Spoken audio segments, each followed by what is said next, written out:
ছাত্র জনতার অভ্যুত্থানের মুখে গত ৫ আগস্ট প্রধানমন্ত্রীর পদ থেকে পদত্যাগ করে দেশ ছেড়ে ভারতে পালিয়ে যান শেখ হাসিনা। টানা ২ মাস সেখানে অবস্থান শেষে গুঞ্জন ছড়ায় ভারত ছেড়ে আরব আমিরাতে পাড়ি জমিয়েছেন তিনি। শেখ হাসিনার ভারত ছাড়ার খবরে দেশে যখন চলছে আলোচনা, ঠিক তখনই বিষয়টি নিয়ে মুখ খুললেন তার ছেলে সজীব ওয়াজেদ জয়।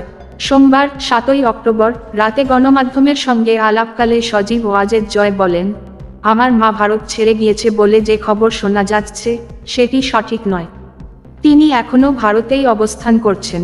এর আগে সজীব ওয়াজেদ জয় বলেন, সাবেক প্রধানমন্ত্রী শেখ হাসিনার ভারত ছাড়তে কোনো চাপ নেই। জাতীয় সংসদ নির্বাচনে শেখ হাসিনার অংশ নেওয়া প্রসঙ্গে গত ৩রা অক্টোবর টাইমস ম্যাগাজিনের সঙ্গে কথা বলেন সজীব ওয়াজেদ জয়। জাতীয় নির্বাচনে শেখ হাসিনার অংশগ্রহণের বিষয়ে তিনি বলেন, তার মা নির্বাচনে লড়াবেন কিনা এ বিষয়ে এখনও কোনো সিদ্ধান্ত হয়নি। নির্বাচনে নিজের অংশগ্রহণের বিষয়ে কোনো সিদ্ধান্ত নেননি জানিয়ে জয় বলেন, আমার কখনোই রাজনৈতিক উচ্চাকাঙ্ক্ষা ছিল না, কিন্তু বর্তমান পরিস্থিতিতে কে জানে, আমি এখনও কোনো সিদ্ধান্ত নেইনি। গত ৫ আগস্ট ছাত্র জনতার আন্দোলনে ক্ষমতাচ্যুত হয়ে ছোট বোন শেখ রেহানাকে নিয়ে ভারতে চলে যান শেখ হাসিনা। বাংলাদেশের সামরিক বাহিনীর একটি বিমানে দিল্লির কাছে গাজিয়াবাদের হিন্দন বিমান ঘাঁটিতে অবতরণ করেন তারা।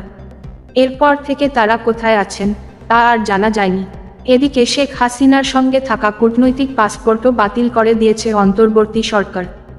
এ ধরনের পাসপোর্টধারীরা ভিসা ছাড়া ভারতে ৪৫ দিন বৈধভাবে থাকতে পারেন, কিন্তু শেখ হাসিনা প্রায় ২ মাস ধরে ভারতে অবস্থান করছেন।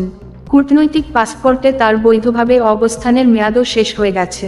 এখন তারা দেশটিতে কিভাবে অবস্থান করছেন তা পরিষ্কার করেনি ভারত।